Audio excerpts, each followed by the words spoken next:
Jour 2 du défi, repartir de zéro, signer 100 clients en 100 jours. Grâce à la prospection sur Instagram, bienvenue à toi. Ouais, du coup, pour rappel, tous les jours, je vais poster mes pensées, mes stratégies, mes fails. Et le meilleur dans tout ça, c'est que si je me rate, tu vas le voir. Parce que je te posterai tout en totale transparence comme si tu étais à côté de moi. Mais pour commencer ce matin, j'avais besoin de savoir un truc fondamental. Au final, qu'est-ce que les gens galèrent à faire en prospection? T'as qu'à inventer, mec. Ouais, non, je suis pas demain. Fais un sondage. Exactement. Donc j'ai préparé un Google Form et je l'ai balancé dans mon canal Telegram que je tiens depuis 5 ans, où il y a un bon millier de messages dessus et où il y a 400 personnes qui me suivent en moyenne depuis le début.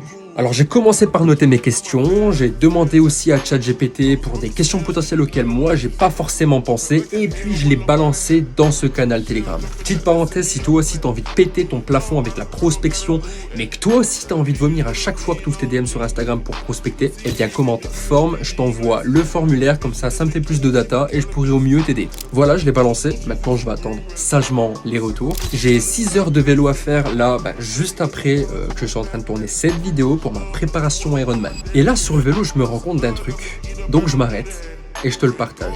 J'ai analysé le marché de la prospection et ce que j'ai remarqué, c'est que tout le monde vend des choses approximatives pour rester poli, mais en gros personne vend la compétence, la vraie méthode pour créer des messages qui sont adaptés, pertinents, qui marchent à l'infini, ou presque.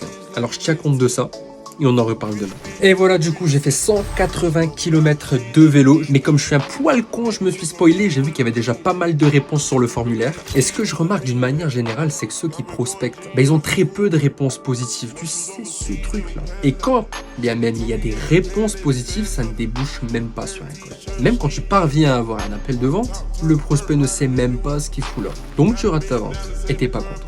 Ok, donc je tiens compte de ça. On verra par le futur si je crée un guide à la suite de ce que je vais faire en prospection pour t'aider à avoir des réponses positives qui débouchent sur des appels et des ventes, high tickets de préférence, mais pas aujourd'hui. Il faut déjà que je commence par moi-même créer mon script de prospection et aller sur le terrain, parce que là on arrive au jour numéro 3 et j'ai toujours rien foutu. Alors à demain.